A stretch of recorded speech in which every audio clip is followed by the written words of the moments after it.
All right, everybody. Thanks for joining this episode of Thumos School for Men. Today we have Eric Brand on the call. How you doing, Eric? I'm doing great. Thank you for having me. Oh man, I'm glad you're here. For the folks that don't know you, what are you up to these days? Well, I am in the middle of trying to build a couple different businesses. I have an artificial flower rental company that originated in Spain. We bring flowers to different businesses. They look real and they smell real, and we rotate them once a month. It's a subscription-based business. I've also partnered with another person with a medical supply company that we're trying to get off the ground, which we're using Medicaid and Medicare, trying to get the final stages of being approved of that to help the people that are in need of incontinence products. And then the latest and the one I'm probably most excited about is Alpha Male Mindset Coaching, and that is just trying to help men be better. It's kind of similar to Thumos, but it's more with my athletic background.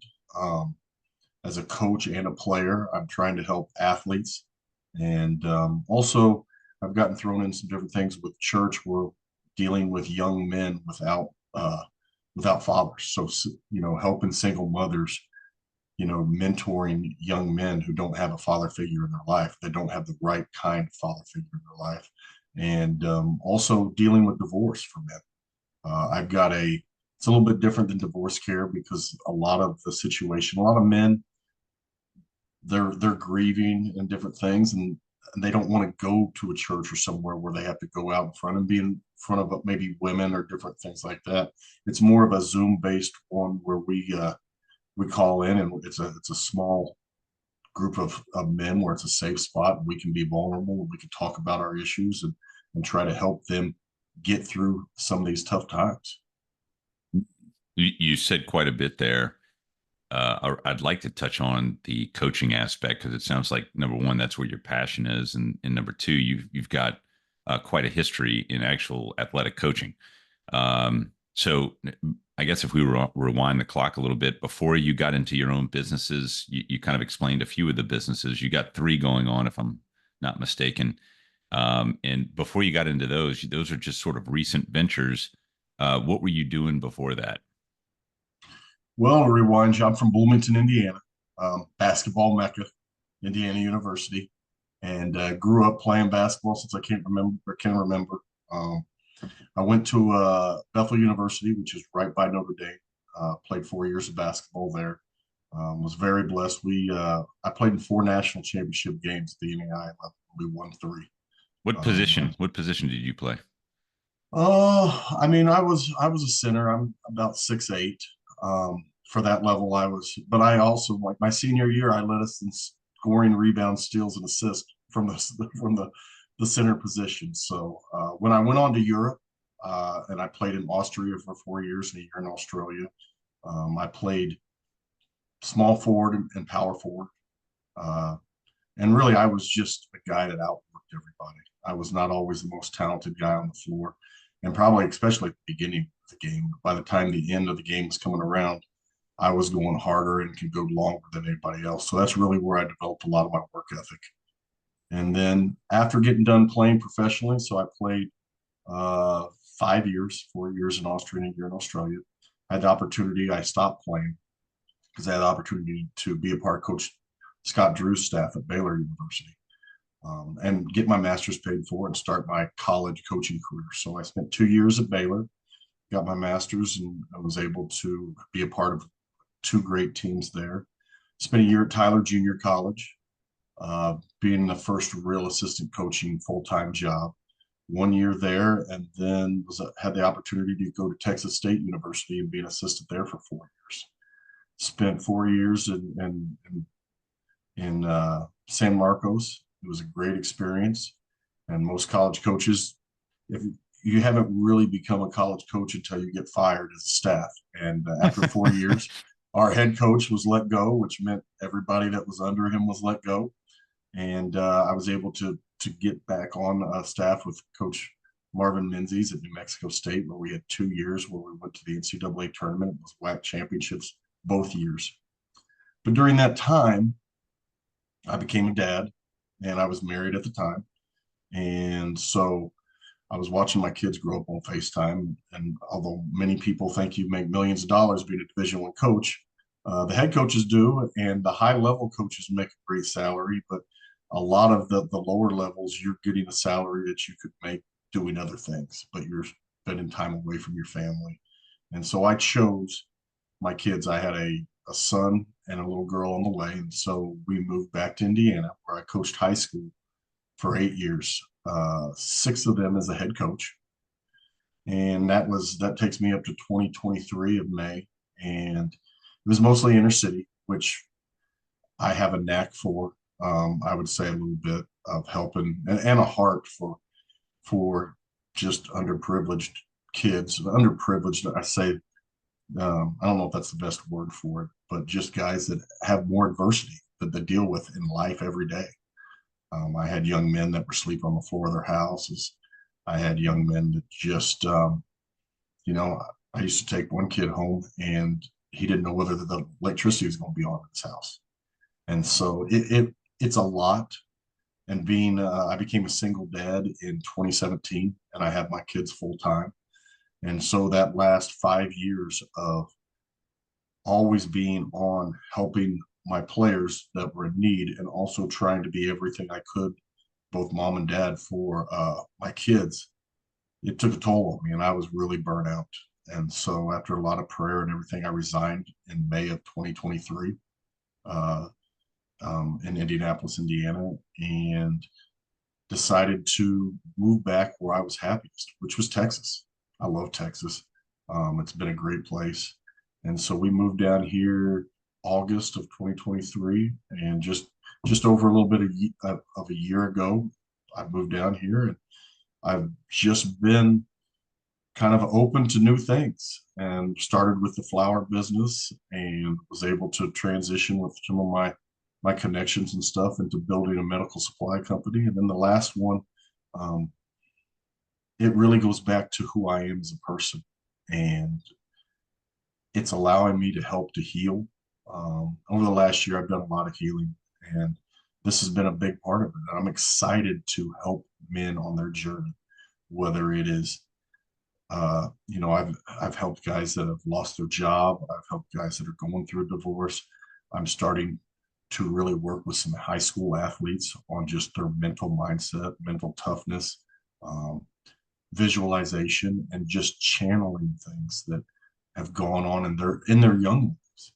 And so my ultimate goal with it would be to help former professional and college athletes once they're done playing their sport, because the amount of time and effort you put into it is it's not. I'd say a lot of times it's not normal, but it's not always healthy. I mean, you live it, and the people that you're married to or whatever, they live it too.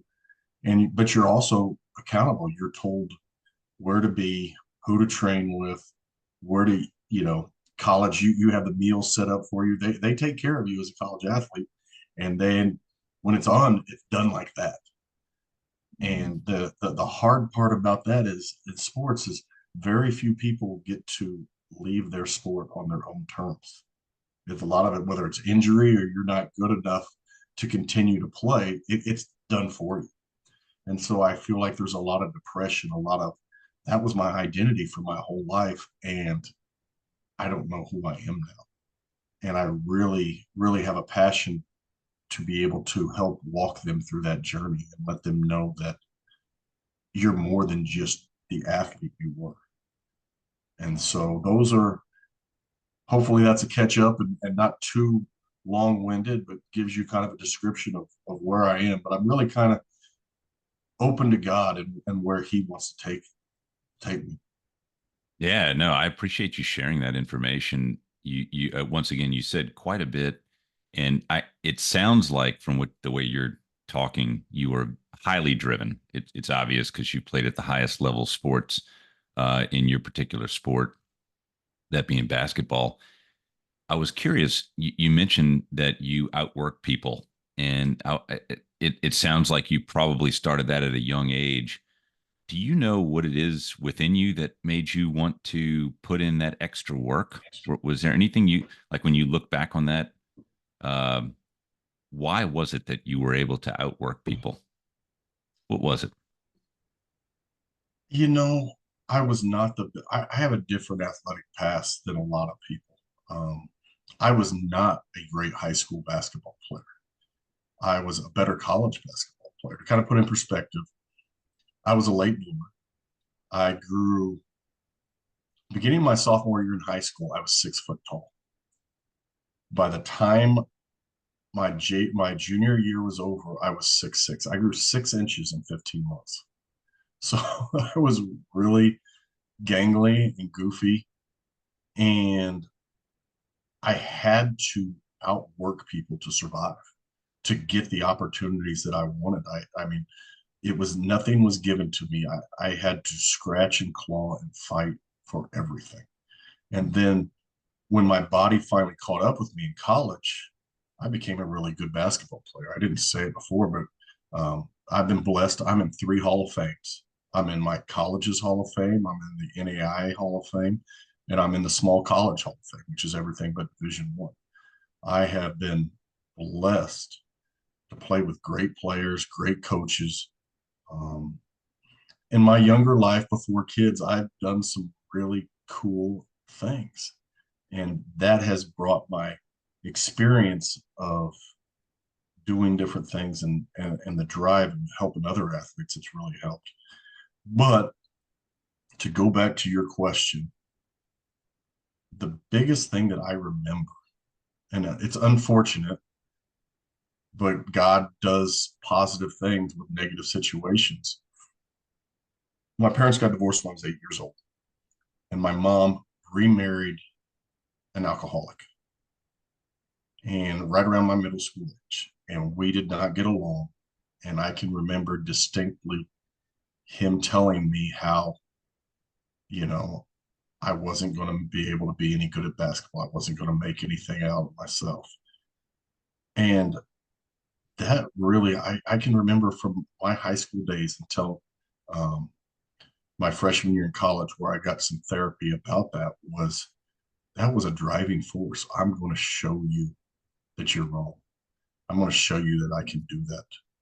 And my real mindset from the beginning, from high school on, was you may be better than me, but you're not going to be able to call me soft, and you're going to know that you had to compete hard because I was going to work my butt off, and you may get the better of me, but it's not going to be without a fight. Do you think that that most of the people that elevate to that level that you've kind of grown into through college and through professional sports are have something to prove? I do. I think there's two in athletics. I've seen two ways that has gone. I've seen young men that were very talented early and things went easy to them, and they did really well until they got to somebody that was at their level. And then they struggled with adversity, struggled with, they've always been the best and didn't know how to handle that, being that competition or not having success all the way. I mean, failure teaches us so much.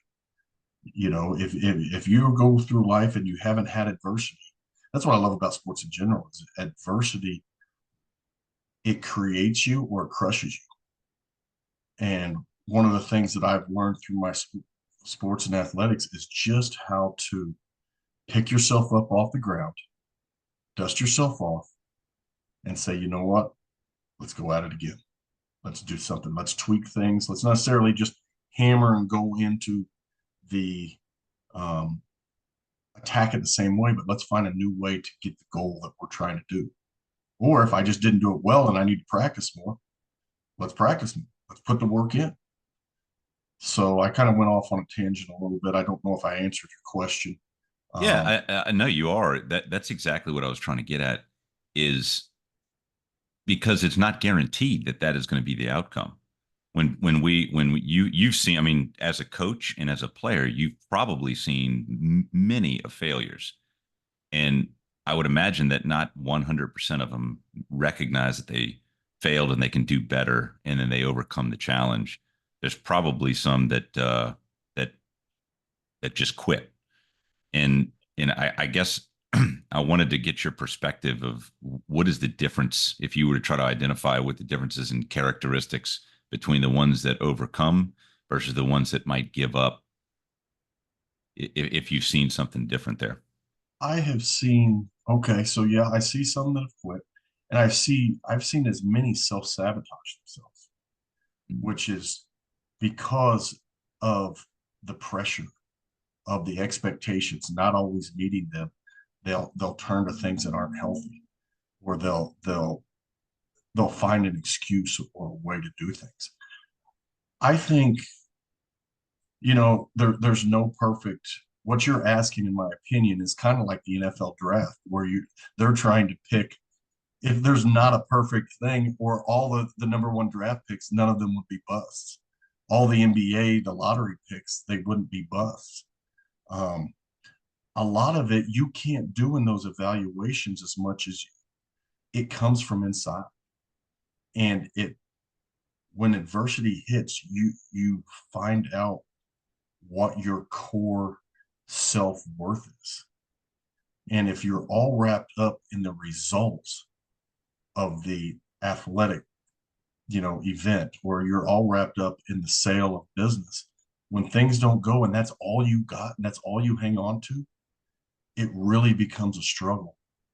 Um, to me, I've had lots of success in athletics. We'll see where my business world goes, but my self-worth is wrapped up into two things: the Lord Jesus Christ and being a father to my two young children, who, at least right now at 12 and 8, think I'm awesome. I don't know where that's going to be in the teen years and moving forward, but dad's right. Dad's got the answers. Dad's there to protect. My 12 years old, he's in middle school now. He's starting to spread his wings a little bit, and I'm starting to see a little bit of that.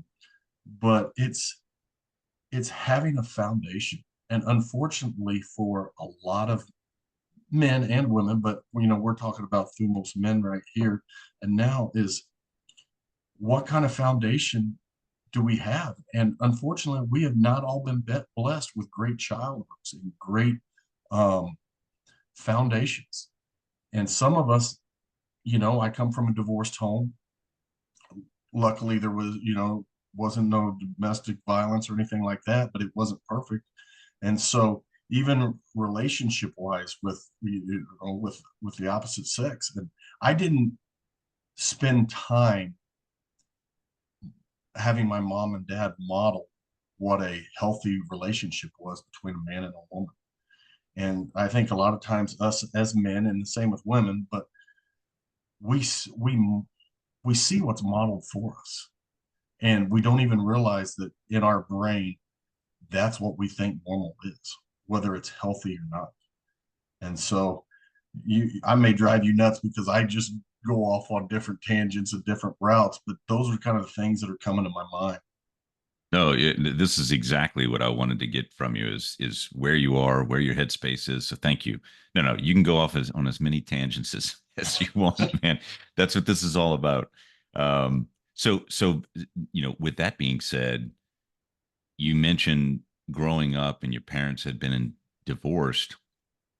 What do you attribute those qualities of adversity into making you stronger, to be where you are today? Do you have something that you recall that from the adversity that you encountered at a young age? Well, I mean, it goes back to me.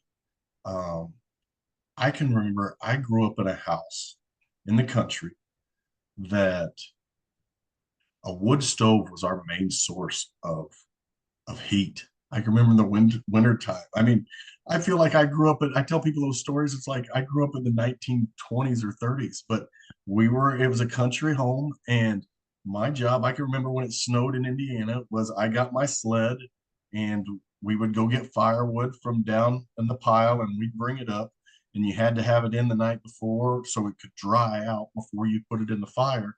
And so one of my jobs was to make sure that the firewood was in the house, dried so that it could be used. We grew up with horses, and so I mean, I grew up on a farm. Uh, I had to get up at 5:30 in the morning before the bus came. Well, maybe six. It seems like 5:30, but I lived so far out in the country that it was 50 minutes on the school bus to get to school. Wow. That's every day. So 50 that was every minutes. day. That's And that was probably 25 stops along the way to get to school. that's And 50 minutes so, there and back. So 2 hours of yes, commuting time. yes. And I was the first one on, and I don't know if you know the school buses, they don't heat up very quickly. No, So I when didn't it's think they heated cold up at out, all. those heaters don't work very well. So I would have the bus driver allow us to bring blankets on the bus because we were the first ones, because it would be 15 minutes on the bus before you weren't freezing and you couldn't see your breath at times. So yeah, I would have a blanket on. I probably even slept half the time as a younger kid, but I can just remember work was something, it wasn't a choice. You had to do it. And I look at my kids and I feel like I'm failing in some ways because I don't do enough, make them do enough chores. Like my son, I taught him how to mow the lawn yesterday for the first time. And it's 85. It wasn't even that hot here in Texas yesterday. He's like, Dad, it's going to be hot. I don't even know if I can, uh, can I wait till the evening or tomorrow morning? I'm like, no. And he did it. He did a great job and everything. But I'm just like, man, geez, I'm failing as a kid when I'm having to go get firewood in below freezing temperatures, try to pull it up with a sled. And it's just a different life is different for most people.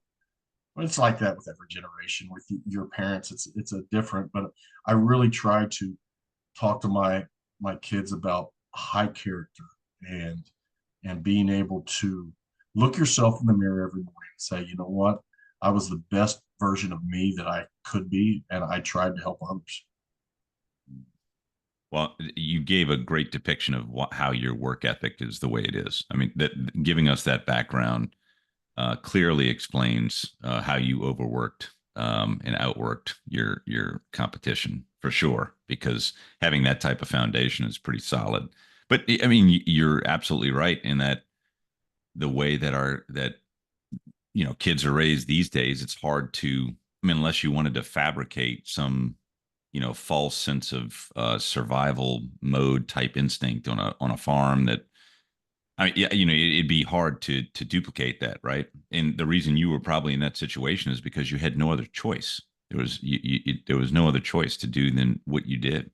Um, so as far as transitioning, so it's I mean, because you glossed over I mean, it's an amazing career that you've had going from I mean, I'm just thinking about going straight from high school to college sports. Just that transition had to be a big step.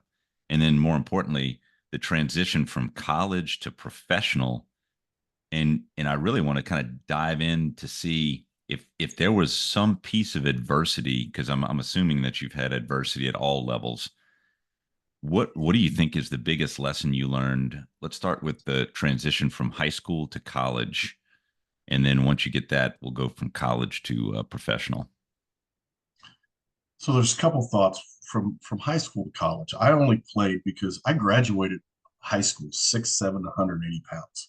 I still was skinny. I was still gangly. I would wear a size 16 shoe, so I had big feet and was scrawny.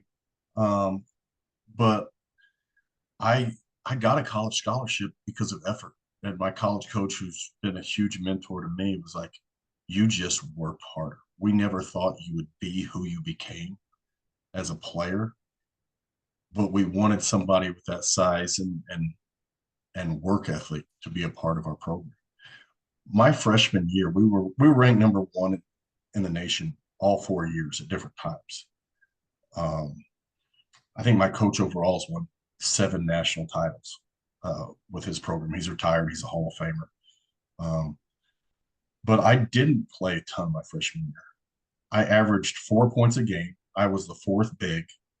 The one big thing was in the national tournament at the NAIA level. Your national tournament, you play 5 games in 7 days if you're going to play a national championship. It's back to back to back. You get one day off at the beginning and then one day off before the final four. And so because of the depth, I had my really breakout was that freshman year college and national tournament where I averaged 7 points in 5 games and just got the opportunity, not because I probably could have gone to another school and played more right away. I had those opportunities, but the year of development playing against men, because I was still a boy, and two of those guys were seniors, and they beat the tar out of me. But I just kept getting back up, and those guys. It was the best thing that ever happened to me because I developed at playing against other really great players, and just the mentality of continuing to attack, get knocked down, but get back up, learn from it, adjust from it, find a different way to be successful. That's Did really what wait? I. Can I ask you this? Was there ever a point where you got these big guys beaten down on you, and you thought to yourself, "You know what? I'm not enough." Did that ever occur to you? No, it really didn't but I didn't have high expectations. I, when I was in high school, I knew that I had to have the only way I was going to go to college without an extreme amount of debt was I didn't know how good I was going to be because I just I was happy to be there. I was happy to. I love to compete. I love to compete in anything, and so that competitive drive was something that I always loved. But I'm sure there was days more doing the sprints and just I mean because back then you conditioned. I could remember us 30 minutes of conditioning at the end of practice. Everybody would look and see what the conditioning was, how long it was at the end of the practice point. Uh, for me, there was no looking back. There was, hey, I'm blessed that I didn't have to pay any school bills for my undergrad degree. I have a master's that I never had to pay a dime for because of my effort, whether it was physical or with the coaching aspect of just straight working and doing what the coaches needed. So going back to that aspect of my freshman year, I took off my sophomore year. I went from averaging 4 points a game to 18 points a game to 21 points a game to 24 points a game. I scored almost 2,700 points in 4 years. I still hold records at the NAI national tournament level. I don't know what they are because I'm not a big stats guy. The biggest thing that I treasure at all are my 3 national championship rings that I have. And it's not because we won so much, but those rings represent all the hard work and the camaraderie in my brothers. I'm blessed that I had great teammates who I love. And we don't talk every day, but I just bought a car from one of my this summer. I bought a car from one of my teammates. He owns a car dealership, and I'm like, I drive back up to Indiana because I do know that if the car doesn't go, it's a used car, it's almost new, but I'm like, Jeff, now, how many people can you buy a car from and you can go right back at the guy that sold it from you that owns the place. So it's a little bit of peace of mind there, but I have a lot of former teammates that are high school coaches, and I'm very thankful that my college experience and my college friends are not my drinking buddies, but they're men that I bled with, that I sweated with, and that I just competed with, and we just it was an unbelievable time in my life, and I didn't realize how much until now of how blessed I was to have great coaches, but also have great teammates and that camaraderie that we talk about in Thumos that some guys don't get. You don't get to walk side by side with other men on your daily life, or you don't know about it. And that's what I think is great about Thumos is the fact that, what you get out of it is what you put in it, but you're able to walk along with other men who struggle, who need picked up, who you can help them in times of needs, and they can help you.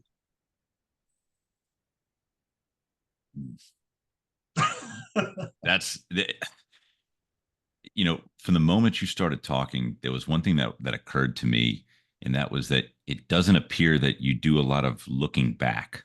You're like a forward. You seem to be a forward looking kind of guy. Like what is the next challenge that we need to overcome? And you just said it. You said you don't really do a lot of looking back, and that was in reference to you thinking about whether or not you were a failure or that you weren't good enough, and you didn't feel that way. And just from my own observation, I see some people that actually do a lot of reflection on the past and could get themselves into an identity crisis, and maybe they're not good enough and whatnot. But I think that's a really relevant perspective that you have, in that you had low expectations of yourself, and your drive was there, and you were looking forward, like you were just going to just it sounds like just the definition of grit, and you seem to have a lot of it. And so as you go through, you're going through college, you just explained some of the experiences there. I'm curious, as you transitioned into professional, what was that like? Did you have similar experiences, and how was your identity, and what was adversity like in that stage? I mean, I reached back a lot from high school and college. So my first experience was I had an agent and I'm going to Croatia. I've never left the country. I'm getting off a plane in Zagreb, which is the capital of Croatia, and don't know who's picking me up. I don't know who is. I just know that my agent told me to get on the plane and someone will be there. That was an interesting experience. Croatia going in, it was still.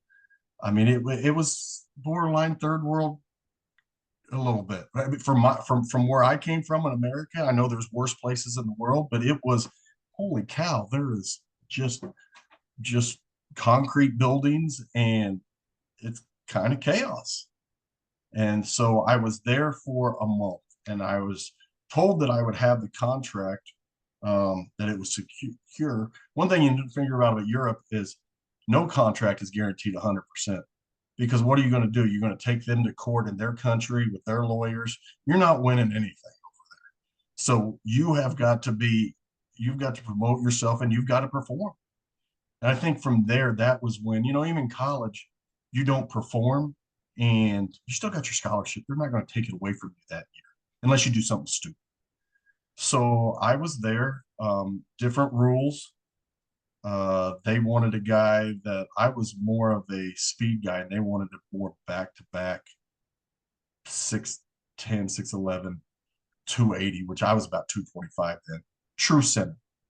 Um, and so they they didn't give me a contract.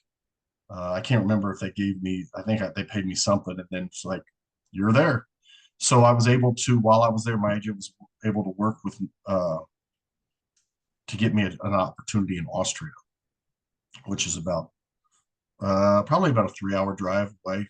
It's funny. It's like 3 or 4 hours drive, but we went through like three countries.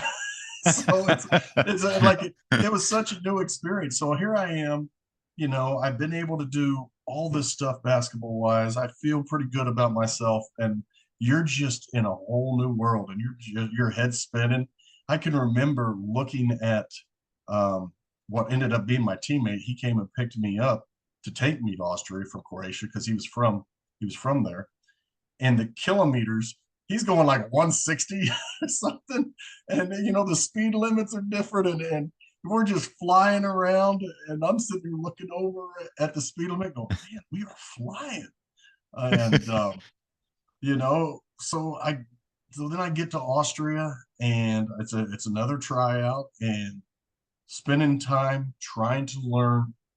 You went from trying to learn a little bit of the Croatian language to now it's a German language.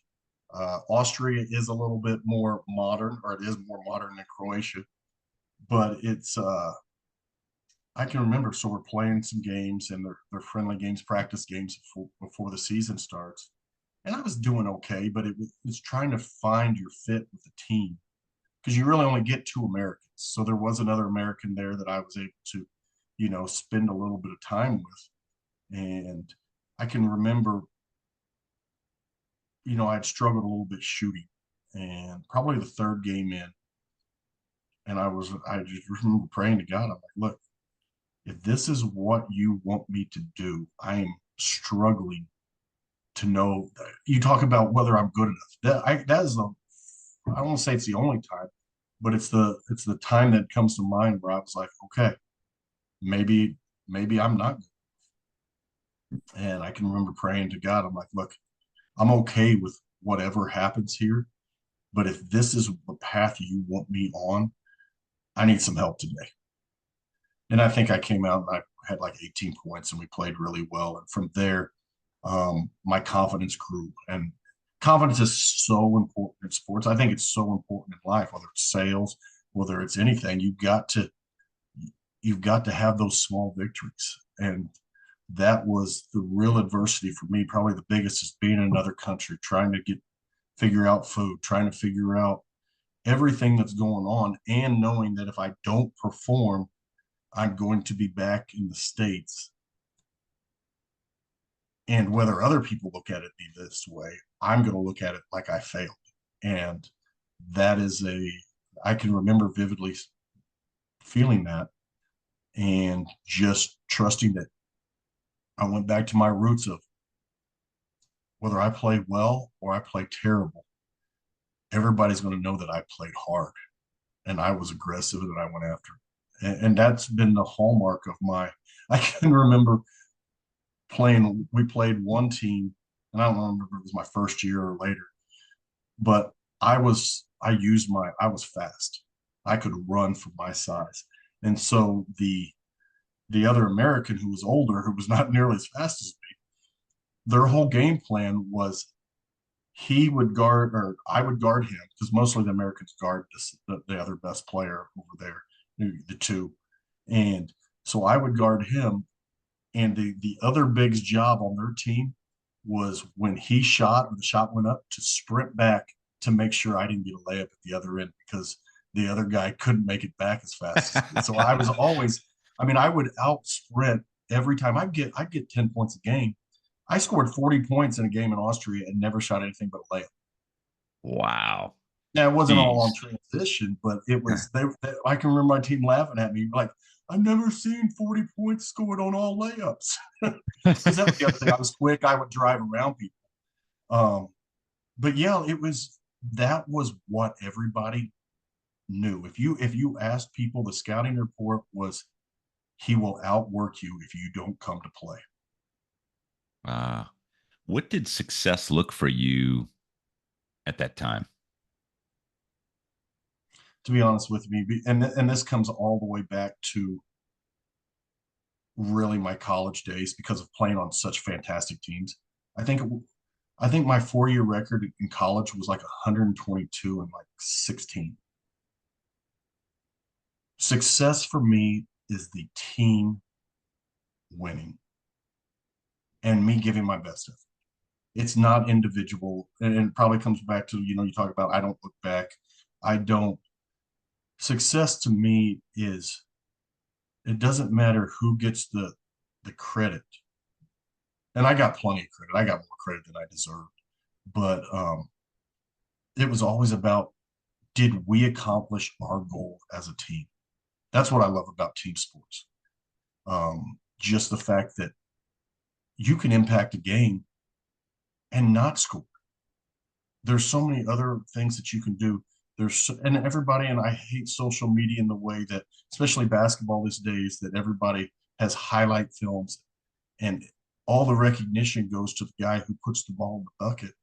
There are a lot of people in the NBA that are making a lot of money because they're willing to do the the dirty work, the rebounds, defense, and all that stuff. It's you got to whatever your role is, you have to embrace it and do it to the best of your ability. I don't know if I So answered your question there. yeah, I think it sounds like that was your goal with within the team as far as your future outlook as you were in this other country, you're playing basketball professionally. Was your 4 or 5 year outlook? Did you have one on, hey, you're going to continue to progress and professionally? Did you see yourself doing this for, decades, or I was just curious what your mindset was? I can remember I had one goal, and my one goal was to play long enough that nobody said that I wasn't successful doing it. That was it. That was it. It was, I came to Europe. I'm going to play. When I decide, or when it's, I didn't want to be a one and done or not make that first year. My goal was, and after year two, and I signed a 2 year contract there that I knew I was going to be for, it didn't change how I prepared or what I wanted as a athlete, in season as a competitor. But I had accomplished my goal that no one would say, you know what, he couldn't make it in Europe. That was, I can remember vividly that whether I play 3 years or I play 10 years, because you don't know with injuries and stuff, nobody could say, well, he wasn't good. And to this day, I feel like I accomplished that goal. I could have kept playing if I wanted to, but I took another opportunity that I was excited about and went and ran with it. What would you say about players turning into coaches? I've heard a lot of various, uh, feedback on, players that play at a high level like you did, turning into coaching. Um, is it a difficult transition? Yes, yes, it is. I would say, I talk about working with former athletes. A lot of men, I think, become coaches. I would say a good percentage because they don't know what else to do. And they still want to be around the game. They still want to have that camaraderie, even though it's different. But with the coaching staffs, that's kind of your team inside the coaching of the players. There's, to be honest with you, and there's exceptions to everything. To me, the best coaches weren't the best players. And I think I fall that because the best players, well, I just jumped higher than everybody. I just always could get around people. I had to figure out ways to beat people. I couldn't just overpower somebody. Now I did use my speed, but even then there's different concepts to kind of stop that. The guys that were just naturally gifted, well, I just took a dribble here and here and I just pulled up and shot. You can't teach that. A lot of their skill set, they were great players, but the people in the NBA or high level division one basketball, you have to have elite traits to be the guy compared to the role players who still are a key part of the team, but they understand where they need to get to their spots to be able to have the star player get them a shot or how to set him up or what angle he needs to be. You learn how to play off of the best player. And so I've been fortunate enough to be the in high school. I was not any of those things. I was just trying to do enough to stay on the floor. In college, I became the star player. And in Europe, I was one of the key guys, but you still learn how to feed off the other players that are talented because in Europe, a lot of times you get two Americans and you're expected to score. I saw really good talented players that if they didn't score, they lost their jobs because they want you've got role players from guys. Austria is not a big country. It's I don't know what the size. I would say maybe Kentucky, and I'm guessing. But so you're going to have players that you have to figure out. Okay, well, this Austrian player is a good shooter, but he can't dribble very well, or different things. So you find ways to work and get the best out of that Austrian player because you need him because he's going to be on the floor because there's only two Americans. It's to be successful as a team. There's two kinds of teams in Europe. There's ones that have the Americans that just go out and score a bunch of points and they finish fifth and sixth, and then you have the ones that have great players that know how to use all their teammates, and those are the ones that win championships a lot of times. So you mentioned identity. And so at this point, you've obviously done high school, college, professional, and now you transition into coaching. At one point, you earlier on in the conversation, you said your identity now is as a father and as a Christian following God. At what point was it always the case that you were identifying yourself as that, or did you have to transition from an identity with basketball to those things gradually through coaching? How did that identity shift? Because I know that's kind of behind your passion, if I'm not mistaken, around trying to help athletes now figure out their identity. And I'm just curious Yeah, what your journey was. that's a good question. When I finished playing, everywhere I had been, people knew who I was. Through college, and then going in Europe, you were known, and I don't want to say you respected, but you had an identity from that. When I went to Baylor, I was just a lowly graduate assistant. Nobody really knew what I had done. They knew that I had played professionally a little bit, but everyone in the Division One thinks they're all going to the NBA anyway. So going and playing in Europe isn't really doesn't move the needle for anybody. So it was back to square one of gaining people's trust, the coaches, the players that you're working with, that you knew what you were talking about.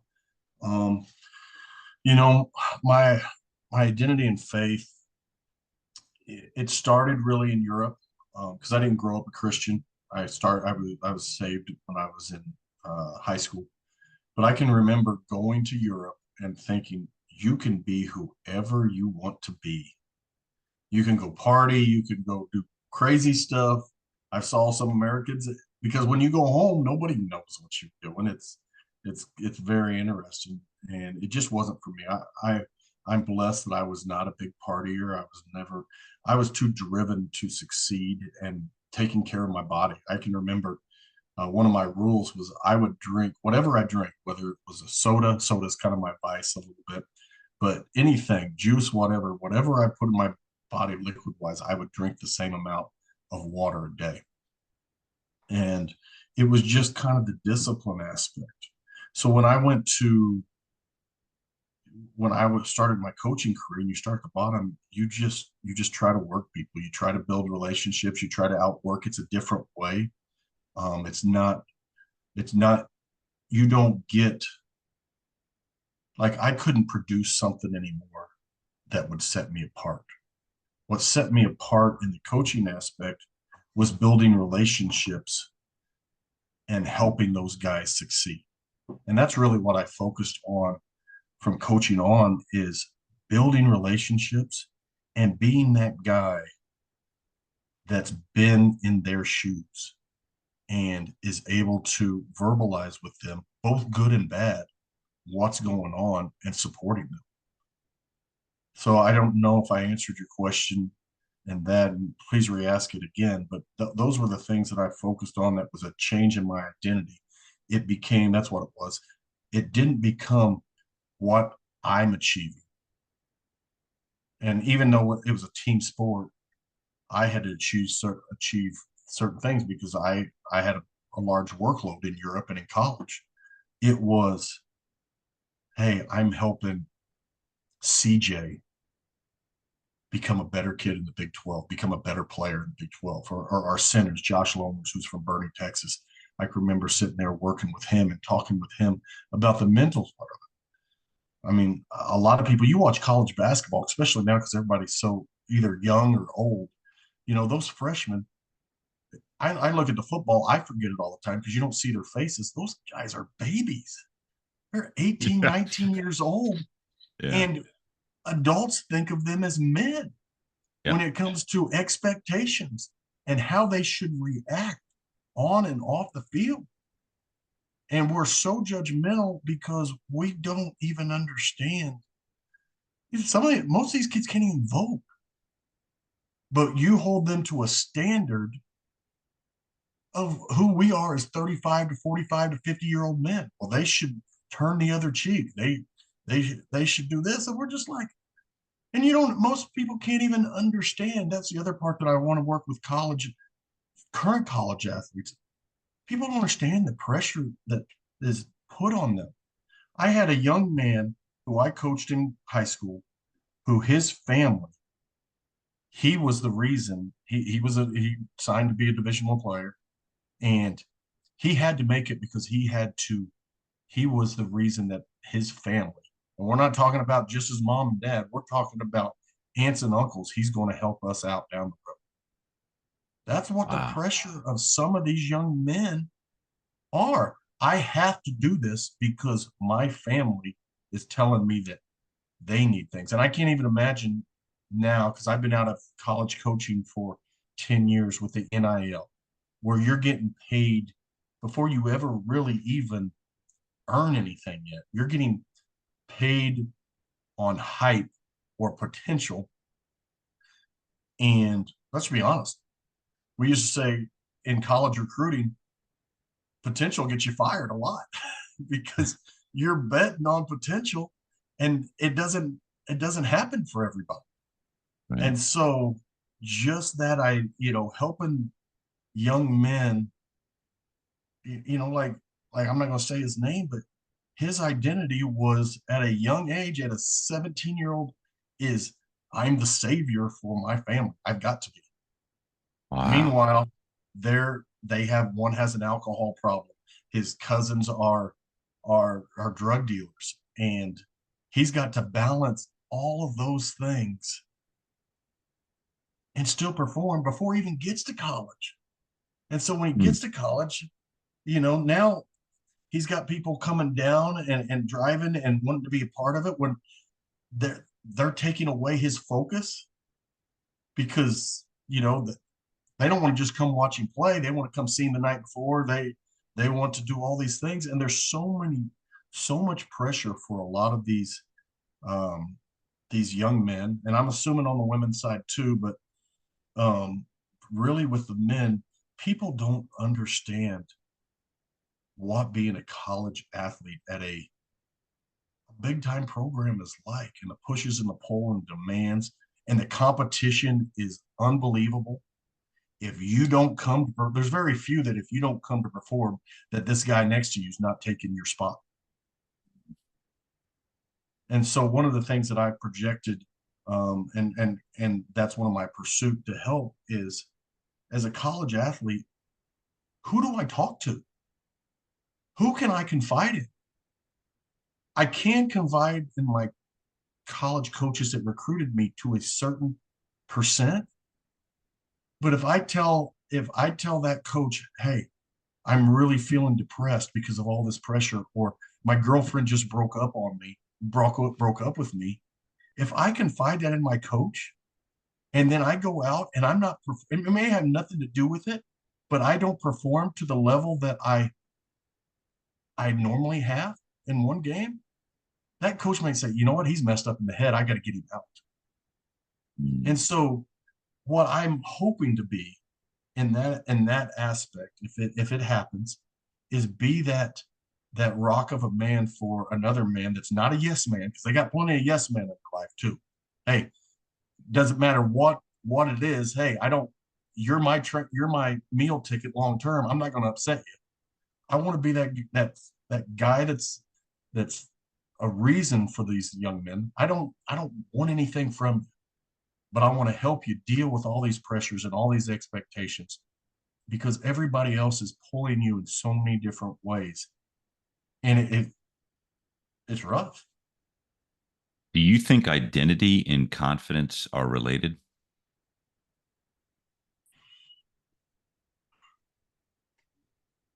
Yes, um, I think if you don't have confidence, you're looking for a different way to, like, if you don't believe there are some people that that's their identity. There's guys that don't love the game of basketball at all. There's lots of them. I tell guys all the time, I said, you don't love the game of basketball. You love what the game of basketball does for you. Meaning you get more attention from girls, you get special treatment by professors because you get your schedule first and you get things. You don't love the game. You love what it does for you. And so I think I think they're hand in hand. When you have confidence, it's really a strong piece of your identity. When you waver on confidence and that identity isn't strong because you don't believe in yourself, I think it can crush you. Mm. Man. Whew. It's a rocky road of navigation, man. Wow. It is, but I'm giving you the hardcore Yeah. pieces of it that a lot of people don't know about or they don't experience. But man, I love sports and I love the way when we talk about, I've seen people be crushed and I've seen them get up off the ground and redefine themselves. Maybe it's a different role. I've seen guys, injuries, man, injuries. You could be on top of the world and then you tear your ACL and it's a year of being by yourself. I mean, it's amazing how quickly you get forgotten when you're injured. And with fan bases, with your coaches, they still check on you and stuff, but they got to move on. They can't just sit there and go, well, the season's over because somebody got hurt. They've got their jobs are on the line. And so you don't get to travel with the team. You're separated from your family when you get injured a lot of times because you're not at practice every day. You're not spending time with your guys there because you have a different role now of rehab, of icing, of working with the trainer. And in Europe, you go home. They don't even keep you around. They don't want to keep you paying for you apartments and different things like that when you're not producing on the floor anymore. You get hurt. Hey, here's the rest of your money. If you're lucky, fly out. We're bringing another American in. But you learn so much. So my son is playing baseball right now, and it's been a whole new concept for me. I don't know much about baseball. I know about body language. I know about being a good teammate, and that's all I really ask for. But basketball is you make a mistake and you forget about it because the game's still going on. You can't let one mistake turn into two mistakes because if you miss a shot and you start dwelling on that, you don't get back on defense. Your man scores. Where baseball, he's pitching. It's a slower game, and I watch the mental aspect of it in a different way, in a way of okay, that was a bad pitch, and I see the process, and it's a slower process, in some ways a more brutal process with hitting. You're one out of nine guys. If you make a mistake and you strike out, and that's good hitters hit 33% of the time get on base, and so now you sit while nine other batters come in again before you get another opportunity. But it's all great for the development if you have the right mindset and you have the right people feeding into you at a young age or even in an older age. It teaches you so many life lessons. Like I have so many. Building small businesses is hard. it's it's not for the weak minded, and it's up and down and it's a roller coaster. And trying to have, one of the biggest things I've had is trying to get mentors. One of the things with Thumos is with Jody. I told Jody right away, this is what I'm trying to do. And I'm looking for a mentor with this, somebody that I can bounce ideas. I'm not trying to come in here and do anything but learn from what you guys are doing and what he's doing and how he's using this platform to help men. And that's what I want to do.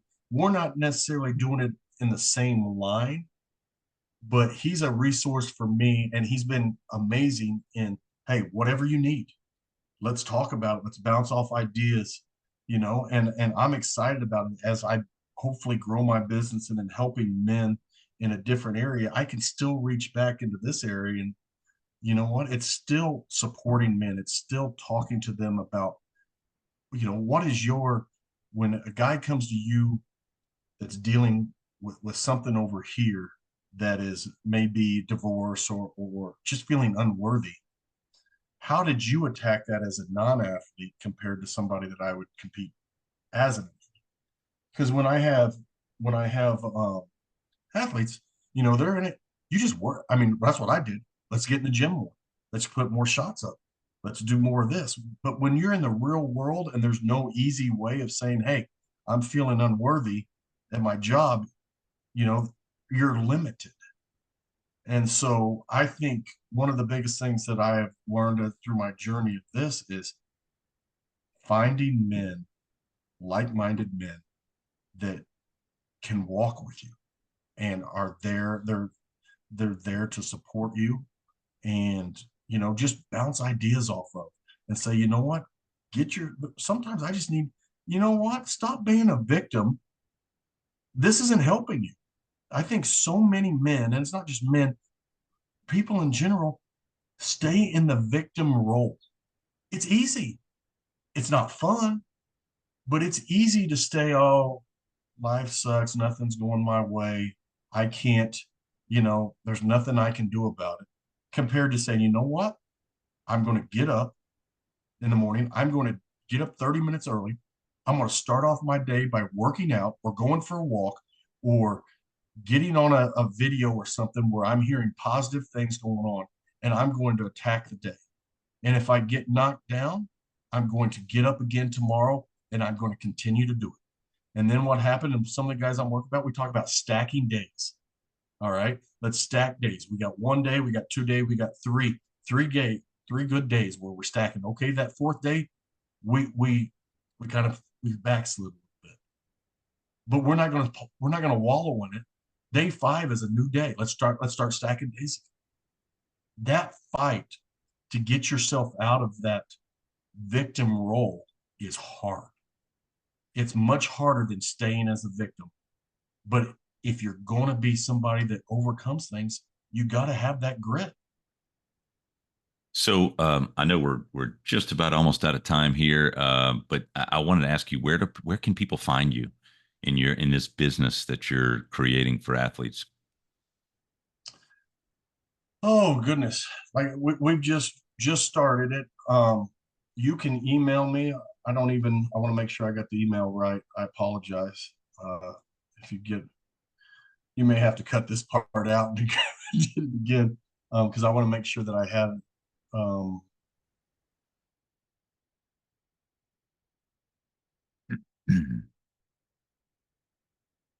So I assume you've got do you have a website or are you on social media? where is? That's the one I wasn't prepared for. See, I've just started it. I'm on. I just want to give the email address because I think that's the best way that I know I'll get it. Because I have one. Uh, Yeah, it's no worries. We'll add it to the comments section as well in the podcast when we publish it.